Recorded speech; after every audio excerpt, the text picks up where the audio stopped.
ഗവർണർക്കെതിരെ മോശം വാക്കുകളുമായി എം മണി. ഭൂനിയമ ഭേദഗതിയിൽ ഒപ്പുവെക്കാത്തതിനെതിരെയാണ് അധിക്ഷേപ പരാമർശം. ഇതിനെപ്പറ്റി ബഹുമാനിയായ കച്ചവടക്കാരെന്ന സുഹൃത്തുക്കളാണ്. എനിക്ക് നിങ്ങളോട് വഴക്കുള്ളതൊന്നും പറയല്ല. ഇത് ശരിയല്ല.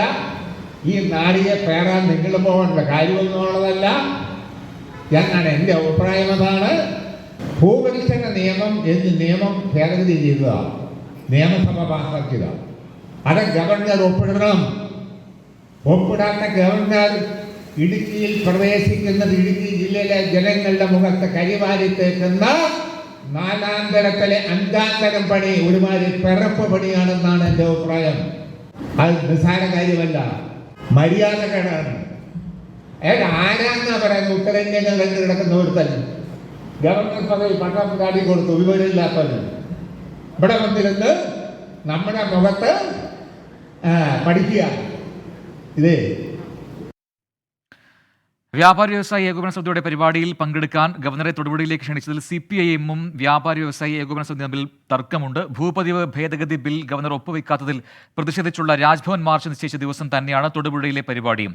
വ്യാപാരികളുടെ നിലപാട് എതിരെയും എം മണി വിമർശനവുമായി രംഗത്തെത്തി. വിഷ്ണു സുരേഷ് നൽകും ഇടുക്കിയിൽ നിന്നും അതിന്റെ വിശദാംശങ്ങൾ. വിഷ്ണു, പ്രസംഗങ്ങളിൽ ഇത്തരം പരാമർശങ്ങളിൽ ഉപയോഗിക്കുന്നയാളാണ് നേരത്തെയും എം മണി. പക്ഷേ ഇതിപ്പോൾ ഗവർണർക്കെതിരെ രൂക്ഷമായ ഭാഷയിലുള്ള ഒരു പ്രസംഗം, ഒപ്പം വ്യാപാരി വ്യവസായ ഏകോപന സമിതിക്കെതിരെയുള്ള വിമർശനം കൂടി അതിൽ ഉൾപ്പെടുത്തിയിട്ടുണ്ട്. വിവരങ്ങൾ.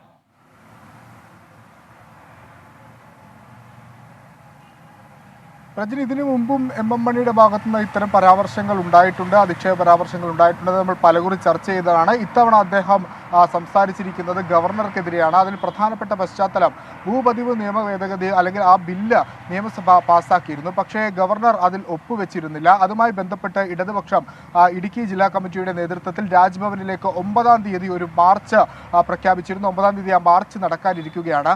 അന്നേ ദിവസം തന്നെ തൊടുപുഴയിൽ വ്യാപാരി വ്യവസായ ഏകോപന സമിതി സംഘടിപ്പിക്കുന്ന ഒരു പരിപാടിയിലേക്ക് ഗവർണറെ അവർ ക്ഷണിച്ചിരുന്നു. ആ ക്ഷണം ശരിയായില്ല എന്നുള്ളതാണ് ഇടതുപക്ഷത്തിന്റെ ആരോപണം അല്ലെങ്കിൽ ഇടതുപക്ഷത്തിന്റെ വിമർശനം. അന്നേ ദിവസത്തേക്ക് ക്ഷണിക്കുന്നത് അത് ശരിക്കും അത്തരം നടപടി അംഗീകരിക്കാനാവില്ല. വ്യാപാരി വ്യവസായ ഏകോപന സമിതിയിൽ നിന്നുള്ള ആളുകൾ ആ തീരുമാനത്തിൽ നിന്ന് പിന്നോട്ട് പോകണം എന്നുള്ളതായിരുന്നു നിലവിൽ എം മണി ആ പ്രസംഗത്തിൽ ഉടനീളം പറഞ്ഞത്. കട്ടപ്പനയിൽ വെച്ച് നടത്തിയ പ്രസംഗമാണ് ഈ രാജ്ഭവൻ മാർച്ചിന് മുന്നോടിയായി നടന്ന കാൽനട ജാഥയുടെ ബന്ധപ്പെട്ട് നടത്തിയ ഒരു പ്രസംഗത്തിലാണ് അദ്ദേഹം ഗവർണർക്കെതിരെ അതിരൂക്ഷമായ അധിക്ഷേപിക്കുന്ന തരത്തിലുള്ള പരാമർശം ഉണ്ടായത്. പക്ഷേ ഈ പരിപാടിയിൽ നിന്ന് ഗവർണറെ വിളിക്കുന്ന തീരുമാനത്തിൽ നിന്ന് പിന്നോട്ടില്ല എന്ന നിലപാടിലാണ് വ്യാപാരി വ്യവസായ ഏകോപന സമിതി ഉള്ളത്. കാരണം ഇത് 3 മാസം മുമ്പ് തീരുമാനിച്ച ഒരു പരിപാടിയാണ്. അദ്ദേഹം 9-ാം തീയതിയാണ് ഡേറ്റ് നൽകിയത്. അതുകൊണ്ടാണ് അന്നേ ദിവസം പരിപാടി വെക്കാൻ തങ്ങൾ തീരുമാനിച്ചത്. അതുകൊണ്ട് ഗവർണർ എത്തുമെന്നാണ് നമ്മൾ മനസ്സിലാക്കുന്നത്. ഗവർണറും പക്ഷേ അതിപ്പോൾ മറ്റൊരു ഇരട്ടപ്പൂട്ട് CPM നടത്തുന്നു അല്ലെങ്കിൽ LDF നടത്തുന്നു എന്നാണ് മനസ്സിലാക്കേണ്ടത്. അവിടെ 9-ാം തീയതി ഒരു LDF ഹർത്താൽ പ്രഖ്യാപിക്കുന്നു, അതിനുള്ള ഒരു ആഹ്വാനം നടത്തിയിരിക്കുന്നു. അതിന്റെ കൂടി വിവരങ്ങൾ പറയൂ.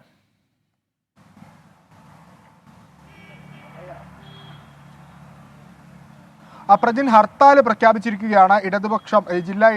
ഇടുക്കിയിലെ ഇടതുപക്ഷ LDF ജില്ലാ കമ്മിറ്റിയുടെ നേതൃത്വത്തിൽ ഹർത്താൽ പ്രഖ്യാപിച്ചിരിക്കുന്നത്. പ്രധാനപ്പെട്ട കാരണം ഇതാണ്, ഞാൻ നേരത്തെ സൂചിപ്പിച്ചതുപോലെ തൊടുപുഴയിലേക്ക് 9-ാം തീയതി ഗവർണറെ ക്ഷണിച്ച വ്യാപാരി വ്യവസായ ഏകോപന സമിതിയുടെ നടപടിയിൽ പ്രതിഷേധിച്ചാണ് ഇടതുപക്ഷം ഹർത്താൽ പ്രഖ്യാപിച്ചത്. ഇന്നലെ ഇടുക്കി CPIM-ന്റെ ജില്ലാ സെക്രട്ടറി വ്യക്തമാക്കിയത് ഗവർണർ എത്തിയാൽ കടുത്ത പ്രതിഷേധം ഉണ്ടാകുമെന്നാണ്. ഇപ്പോൾ അത് ഒരു ഹർത്താലിന്റെ രൂപത്തിലേക്ക് അവർ അത് മാറ്റിയിരിക്കുന്നു. അതായത് അന്നേ ദിവസമാണ് ജില്ലാ കമ്മിറ്റിയുടെ നേതൃത്വത്തിൽ രാജ്ഭവൻ മാർച്ച് നടക്കുന്നത്. ആ രാജ്ഭവൻ മാർച്ച് നടക്കുന്ന ദിവസം തന്നെ ഇടുക്കിയിലെ ഭൂമി പ്രശ്നങ്ങൾക്ക് പരിഹാരമാകുന്ന ഭേദഗതി ബില്ലിൽ ഒപ്പുവെക്കാത്ത ഗവർണറുടെ നിലപാടിൽ പ്രതിഷേധിച്ചാണ് ആ രാജ്ഭവൻ മാർച്ച് നടക്കുന്നത്. അന്നേ ദിവസം തന്നെ ഗവർണറെ ഇടുക്കി ജില്ലയിലേക്ക് അല്ലെങ്കിൽ തൊടുപുഴയിലേക്ക് ക്ഷണിച്ചു വരുത്തുന്നത് അത് ഒരിക്കലും അംഗീകരിക്കാനാവില്ല. അത് ഇടുക്കി ജില്ലയിലെ മലയോര കർഷകരോടുമെല്ലാം ചെയ്യുന്ന ഒറ്റാണ് അല്ലെങ്കിൽ അത് വഞ്ചനയാണ് എന്നുള്ളതാണ് ഇടതുപക്ഷത്തിന്റെ വിലയിരുത്തൽ. ആ ഒരു പശ്ചാത്തലത്തിലാണ് വ്യാപാര വ്യവസായി ഏകോപന സമിതിയുടെ നിലപാടിൽ പ്രതിഷേധിച്ച LDF ഹർത്താൽ പ്രഖ്യാപിച്ചിരിക്കുന്നത്. ആ രീതിയിൽ ഗവർണറുടെ അങ്ങോട്ടുള്ള വരവ് തടയുക എന്ന് തന്നെയാണ് LDF-ന്റെ ലക്ഷ്യം. ആ സമയം തന്നെ രാജ്ഭവൻ മാർച്ചുമായി LDF മുന്നോട്ട് പോവുകയും ചെയ്യും. വിഷ്ണു സുരേഷാണ് ഇടുക്കിയിൽ വിശദാംശങ്ങൾ നൽകിയത്.